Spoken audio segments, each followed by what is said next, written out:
Audio Jungle.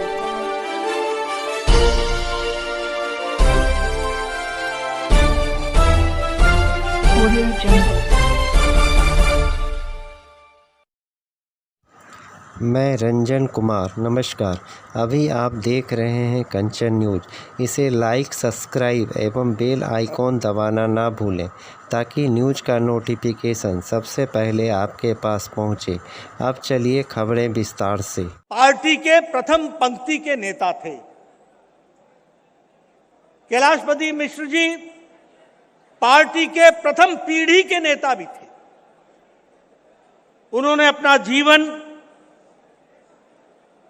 और अपना बाल्यकाल अगर आजादी की लड़ाई में, फ्रीडम फाइट में और क्विट इंडिया मूवमेंट में लगाया तो आजादी के आने के साथ साथ उनका संपर्क राष्ट्रीय स्वयंसेवक संघ से हुआ और 1945 में वो राष्ट्रीय स्वयंसेवक संघ के प्रचारक के रूप में उन्होंने जीवन को, अपनी दृष्टि और जीवन को अपना समर्पण राष्ट्रीय स्वयंसेवक संघ की विचारधारा को दिया। संगठन के विस्तार के लिए, संगठन में बाद में उनको जनसंघ में काम करने का मौका मिला तो पार्टी के एक्सपेंशन के लिए और बाद में भारतीय जनता पार्टी के लिए उन्होंने सारा जीवन लगा दिया और पार्टी के आज ये जो हम स्वरूप देख रहे हैं उसके दधीची के रूप में, नींव में कैलाशपति मिश्र हमको दिखते हैं। इस बात को हमको ध्यान में रखना चाहिए। मित्रों, एक बात और हमको ध्यान रखनी चाहिए। जब कैलाश जी राजनीतिक क्षेत्र में काम कर रहे थे तो उस समय खोने को सब कुछ था, पाने को कुछ नहीं था। ये आज का माहौल नहीं था कि हम सोच सके कि कभी हम एमएलए बन जाएंगे, कभी हम एमपी बन जाएंगे, कभी हमारी सरकार आएगी। वो समय ऐसा था जब पाना तो दूर, खोने के लिए तैयार रहना पड़ता था। ऐसी परिस्थिति थी और ऐसे परिस्थिति में कैलाश जी ने अपना सारा जीवन लगाया और पार्टी को इस विराट वृक्ष के रूप में उन्होंने हम सब लोगों को अपने जीवन में लगा करके हम सबको दिया है। मैं यहां यह भी कहना चाहूंगा कि वो पार्टी के बिहार के भीष्म पितामह थे। उन्होंने अपने आप को समर्पण करके, सैक्रिफाइस करके, ये छोटी घटना नहीं है। जब राज्यसभा के लिए उनका नाम तय हुआ तो उन्होंने बड़े सहर्ष कहा, मुझे संगठन में रहने दीजिए और हमको दलितों में काम को आगे बढ़ाना है, कामेश्वर पासवान को राज्यसभा में भेजिए। इस तरह की बात उन्होंने कही थी। आप याद कीजिए, यह वातावरण हमारी पार्टी में ही हो सकता है, किसी और पार्टी में नहीं हो सकता। और इस तरीके के उदाहरण कैलाशपति मिश्र ही दे सकते हैं। इसलिए उनसे हमको प्रेरणा लेना और प्रेरणा के साथ हम अपने काम को ताकत दें, इसकी आवश्यकता होती है।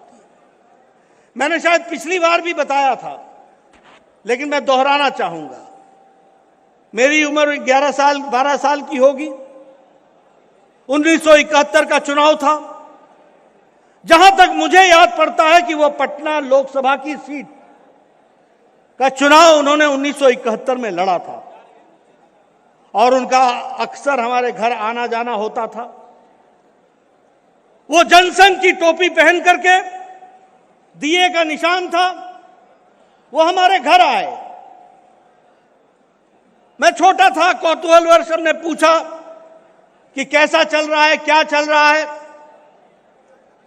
उन्होंने कहा हम चुनाव जीतेंगे, जनसंघ आगे बढ़ेगा।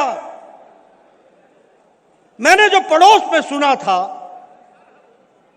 और वो बच्चे ही थे हमारे साथी, वो भी पड़ोस में जो सुनते हैं, तो मैंने उनसे कहा कि हमारी स्थिति अच्छी तो होगी लेकिन शायद जीतना संभव नहीं होगा। उस समय मुझे याद है कैलाश जी ने कहा था, हम विचारधारा के लिए लड़ते हैं और विचारधारा के लिए हम समर्पित रहते हैं। यह तो पड़ाव है, पूर्ण विराम नहीं है। आगे और बढ़ेंगे और हम जीवन में सफल होंगे। मैंने उनसे एक और प्रश्न पूछा था कि आप सभी सीटों पर क्यों लड़ रहे हो, क्योंकि उस समय जब विधानसभा का चुनाव आया था तो सभी सीटों पर चुनाव हुआ था। तो उन्होंने उत्तर दिया था कि जीतना तो संभव नहीं होगा, लेकिन दिया का निशान घर घर पहुंचाएंगे, इसलिए हम काम करेंगे। मैं आपको ये सारी बातें इसलिए कह रहा हूं क्योंकि आज जब हम बापू सभागार में इतनी बड़ी संख्या में दुनिया की सबसे बड़ी राजनीतिक दल के रूप में बैठे हैं, तो हमें याद रखना चाहिए कि किन महानुभावों ने अपना जीवन लगा दिया, जिसके कारण आज हम यहां पर आकर के खड़े हैं। उन दधीचियों को हमको भूलना नहीं चाहिए, उनके जीवन से हमको प्रेरणा लेनी चाहिए। जिस तरीके से उन्होंने विचारधारा की बात कहें तो वो अपने आप में एक संस्था थे। मैं सभी का नाम नहीं ले सका, सभी अध्यक्षों का, और मैं देख रहा हूं कि जब अध्यक्षों को मैंने देखा तो यहां भी अध्यक्ष, 2 पीढ़ियों के अध्यक्ष तो यहां मुझे दिखते हैं, और ये सभी अध्यक्ष कैलाशपति मिश्रा जी के हाथों के बनाए हुए कार्यकर्ता हैं। ये भी हमको समझना चाहिए। कितनी लंबी तपस्या रही। इसीलिए मैं कहता हूं कि कैलाश जी अपने आप में एक संस्था थे, एक इंस्टीट्यूशन थे, और उन्होंने दलितों के लिए आज ये जातीयता की बात, जनगणना की बात हर एक तरीके से होती है। कैलाश जी ने समाज के सभी वर्गों को बराबर से आगे बढ़ाने का काम किया और एक माला में पिरोने का काम किया, तो कैलाशपति मिश्र जी ने किया। मुझे याद है वो बिहार के फाइनेंस मिनिस्टर थे जब कर्पूरी ठाकुर ने पहली बार ओबीसी का रिजर्वेशन लगाया था। मुझे याद है कि दलितों के लिए और सोशल सामाजिक न्याय के लिए कैलाश जी हमेशा लड़ते रहे। मुझे याद है कि आज भारतीय जनता पार्टी, जिसमें सभी समाज के लोग नेतृत्व कर रहे हैं, इसकी नींव किसी ने रखी है तो कैलाशपति मिश्र ने रखी। ये बात भी हमको ध्यान में रखनी चाहिए। इसलिए मित्रों, मैं यहां यह भी कहना चाहता हूं कि जो उस बात के लिए कैलाश जी ने अपना जीवन लगाया, वही भारतीय जनता पार्टी की सोच, विचारधारा, दृष्टि, कार्य करने का तरीका, उसी को उन्होंने आगे बढ़ाया। यह अंत्योदय, अंत वाले अंत व्यक्ति, समाज में खड़ा हुआ अंतिम पायदान पे व्यक्ति, उसकी चिंता हो, इसको किसने रखा था?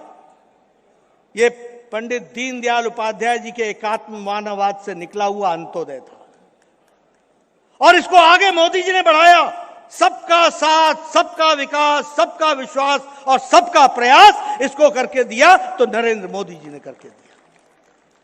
गांव, गरीब, वंचित, पीड़ित, शोषित, दलित, महिला, युवा, किसान, सबको सशक्तिकरण के साथ समाज में खड़ा करो, इस उद्देश्य को लेकर के पिछले 10 साल से प्रधानमंत्री मोदी जी कार्य में जुटे हैं। मैं ठीक बोल रहा हूं कि नहीं बोल रहा हूं? मैं ठीक बोल रहा हूं कि नहीं बोल रहा हूं? मित्रों, ये सबका साथ, सबका विकास ये नारा नहीं है, ये हमारे जीवन में कार्य करने का लक्ष्य है। आप बताइए, प्रधानमंत्री किसान सम्मान निधि, इसने किसानों को ताकत दी है कि नहीं दी है? आप बताइए, उज्ज्वला योजना, इसने महिलाओं का सशक्तिकरण किया है कि नहीं किया है? आप बताइए, स्वच्छता अभियान में 12 करोड़ बहनों को इज्जत घर दे करके महिलाओं को इज्जत देने का काम मोदी जी ने किया है कि नहीं किया है? आप बताइए, ये सौभाग्य योजना के तहत कोई भी घर बिना बिजली के न रह जाए, इसका काम प्रधानमंत्री मोदी जी ने किया कि नहीं किया? मैं इसलिए आपसे कह रहा हूं, आप बताइए, प्रधानमंत्री गरीब कल्याण अन्न योजना में 80 करोड़ की जनता को 5 किलो गेहूं या 5 किलो चावल, ताकि भारत का कोई भी व्यक्ति भूखा न सोए, इसकी व्यवस्था की कि नहीं की? ये सबका साथ, सबका विकास, सबका विश्वास, सबका प्रयास, उसका जीता जागता ये ये रास्ता है, इसको हमको समझना चाहिए। और इसीलिए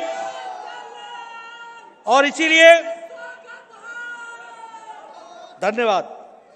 इसीलिए मैं ये कहता हूं, आप बताइए, पिछले 10 साल यूपीए की सरकार में ये नारी सशक्तिकरण विधेयक ये पार्लियामेंट में पड़ा रहा कि नहीं पड़ा रहा?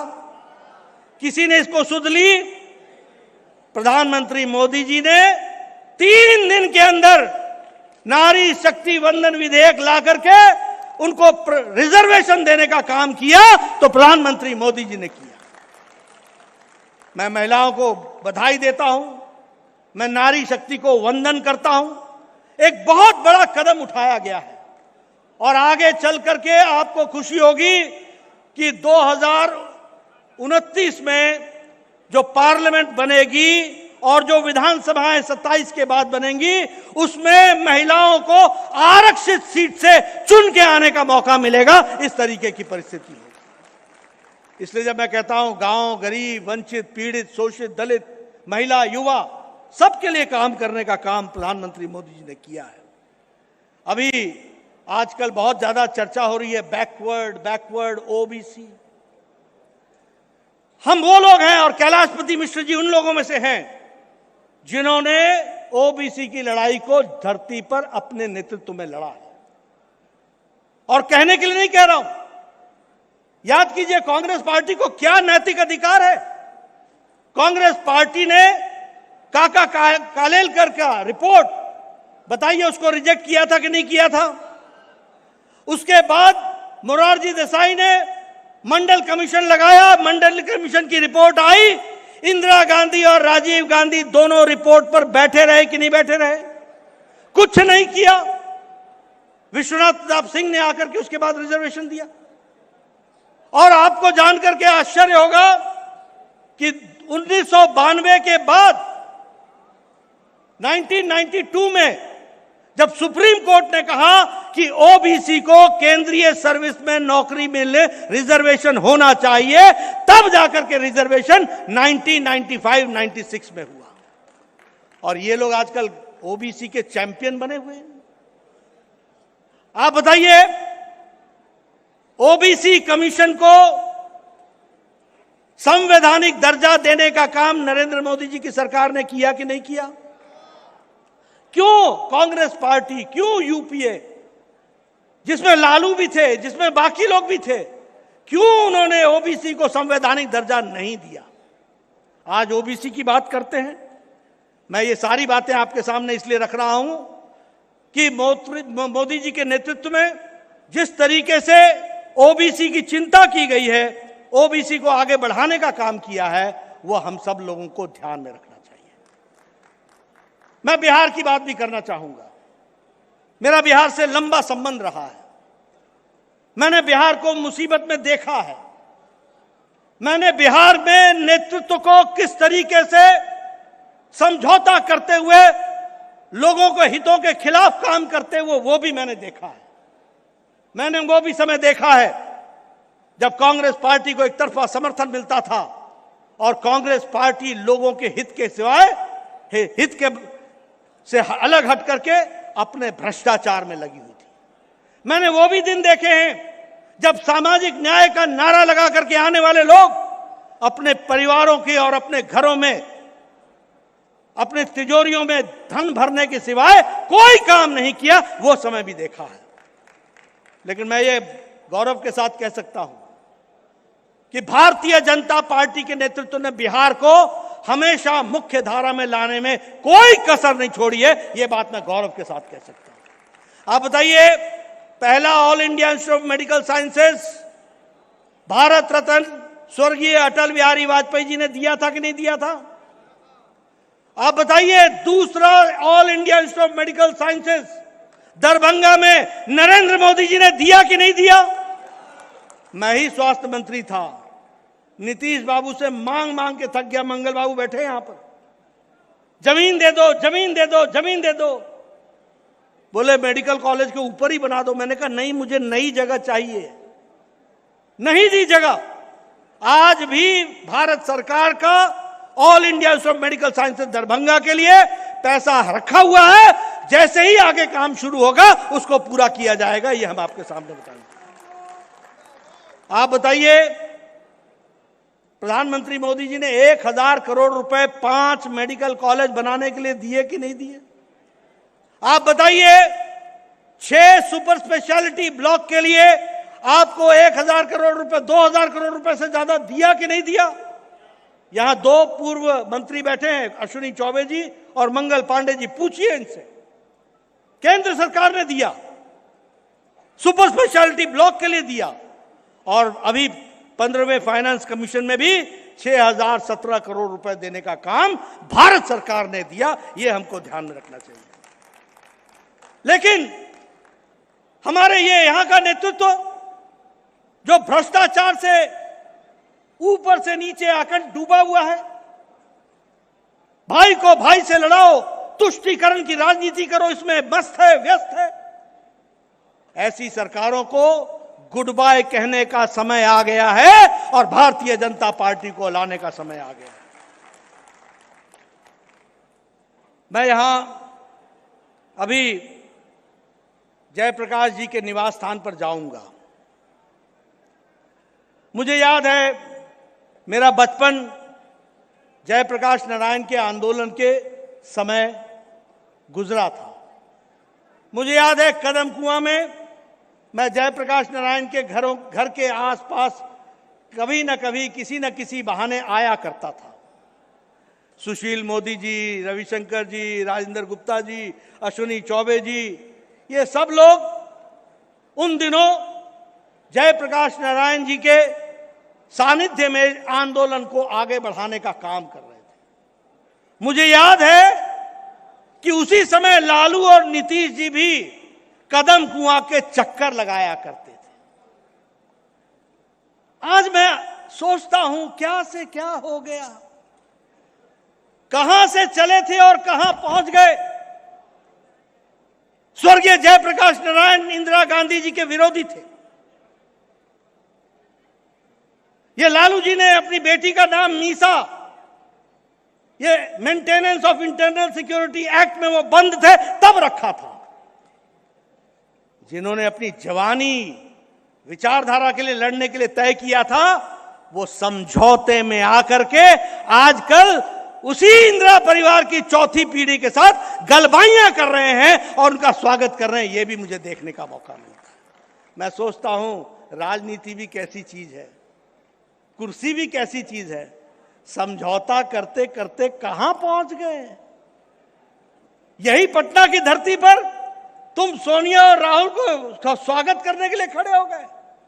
यही विचारधारा की लड़ाई थी, इसीलिए तुमने अपनी जवानी दी थी, इसीलिए तुम maintenance of internal security act में गए थे। लेकिन सत्ता और सत्ता के साथ साथ सत्ता सुख, इसके साथ समझौता करने वाले ये लोग, इनकी राजनीतिक विचारधारा कहां से चली और कहां पहुंच गई, कहां से संपूर्ण क्रांति और कहां से सामाजिक न्याय से निकल कर ये कहां पहुंच गए, यह भी हम सब लोगों ने देखा है। मैं यहां यह भी कहना चाहूंगा, आजकल ये इंडी अलायंस की बात हो रही है। आप जानते हैं ना इंडी अलायंस, जानते हैं? ये जो इंडी अलायंस है, ये 3 आधार पर खड़ा है। पहला परिवारवाद, दूसरा भ्रष्टाचार और तीसरा तुष्टीकरण। आप देखिए, मैं आपके सामने भारत का नक्शा खींच के बताना चाहता हूं। जम्मू कश्मीर कौन है?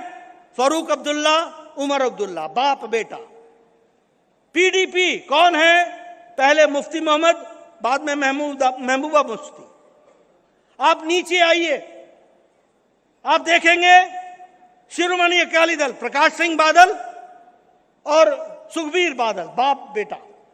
आप उससे नीचे आइए, उत्तर प्रदेश 24 करोड़ का प्रदेश है, सबसे बड़ा प्रदेश है। भारतीय जनता पार्टी किससे लड़ रही है? समाजवादी पार्टी से, मुलायम सिंह, अखिलेश और डिंपल, फुल स्टॉप। बस परिवार। मैं यहां खड़ा हूं बिहार में, कौन है सामने?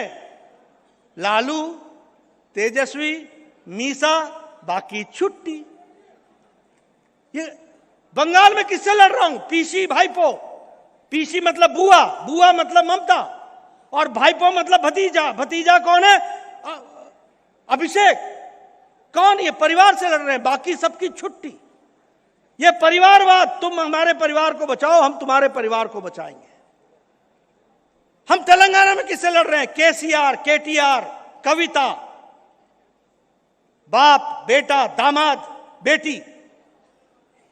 हम तमिलनाडु में किससे लड़ रहे हैं? स्टालिन, पहले करुणानिधि, फिर स्टालिन, फिर उदयनिधि स्टालिन।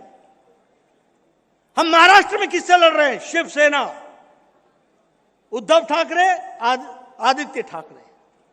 ये सब परिवार की पार्टियां हैं। और कांग्रेस में भी कौन है? Sonia, Rahul, Priyanka, full stop. ये सब परिवार की पार्टियां हैं।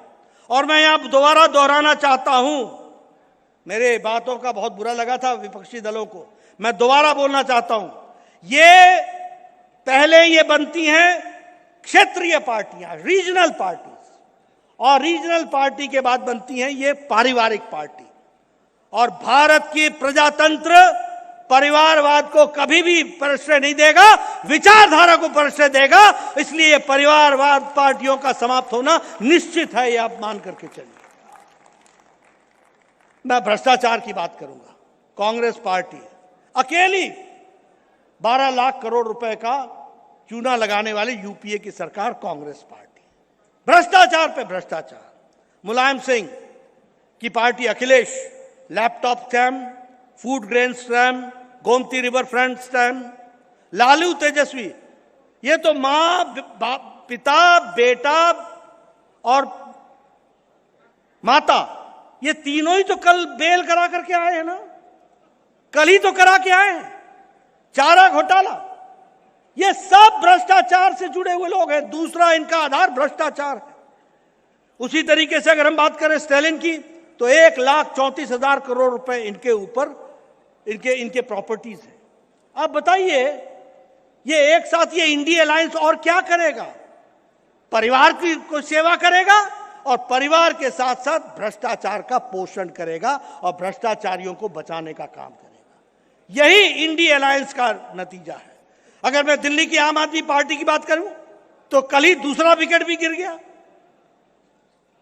वहां संजय सिंह शराब घोटाले में अंदर हो गए। ये सब भ्रष्टाचार में ऊपर से नीचे आकंठ डूबे हुए लोग हैं। और इसीलिए मैं यहां पर कहना चाहूंगा कि अगर हम विकास के दृष्टि से देखें, तो सिर्फ भारतीय जनता पार्टी है जो समाज में विकास को आगे बढ़ाते हुए देश को आगे ले जाने का काम कर रही है।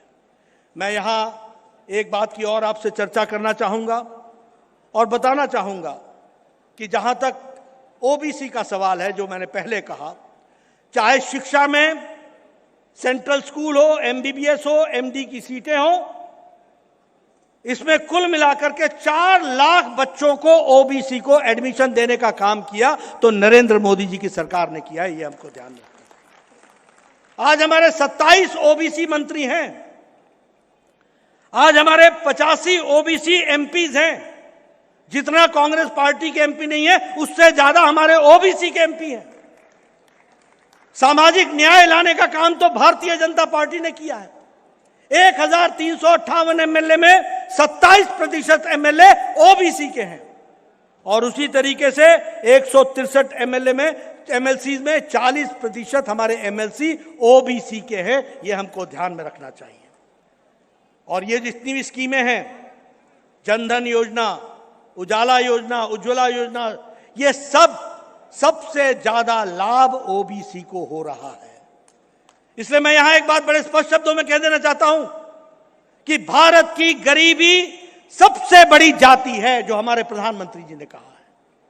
और गरीब की सेवा करने का काम पिछले 5 साल में प्रधानमंत्री मोदी जी ने 12 करोड़ से ज्यादा गरीब लोगों को गरीबी रेखा से निकाल करके उनको मिडिल इनकम ग्रुप में पहुंचा दिया है।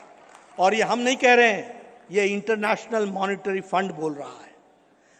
लगभग 12% लोग आज गरीबी की रेखा से ऊपर उठ चुके हैं और 1% लोग लेस देन 1%, 1% भी नहीं, लेस देन 1% लोग अति गरीबी से निकल चुके हैं। सिर्फ लेस देन 1% हमारे अति गरीब रह गए हैं। ये जो गरीब की सेवा चल रही है, यही सबसे बड़ी जाति है। इसी को संभाल करके आगे बढ़ाना है और मजबूती प्रदान करना है।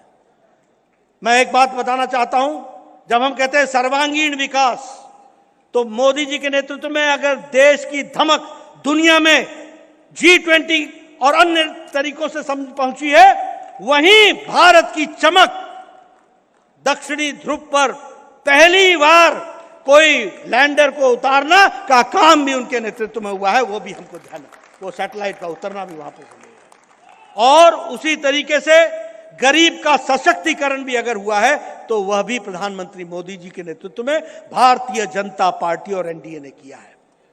इसलिए मुझे इस बात की खुशी है कि जिन बातों के लिए कैलाशपति मिश्रा जी ने अपनी जीवन लगाया, जिन बातों के लिए कैलाशपति मिश्रा जी ने अपना पल पल लगा करके कार्यकर्ताओं को गढ़ा बढ़ाया, उसको साकार करने का काम आज भारतीय जनता पार्टी प्रधानमंत्री मोदी जी के नेतृत्व में कर रही है।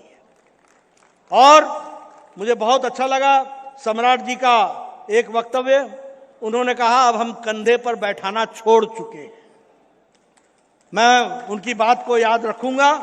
समय आ गया है कि अब अपने कंधे मजबूत होकर के 2024 में संपूर्णता से हम चुनाव जीते और 2025 में को अपना कंधे पर और अपनी मजबूती पर विशुद्ध भारतीय जनता पार्टी की सरकार बनाए। इसके लिए हम काम करें।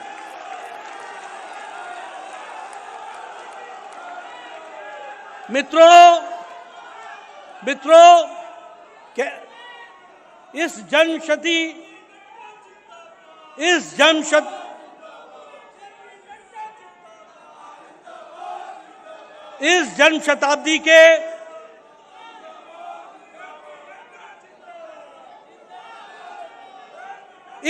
शताब्दी के स्वर्गीय कैलाशपति मिश्रा जी को सही मायने में श्रद्धांजलि यही होगी कि 2024 में संपूर्ण एमपीज की सीट जीतकर हम दिल्ली में मोदी जी को फिर से प्रधानमंत्री बनाएंगे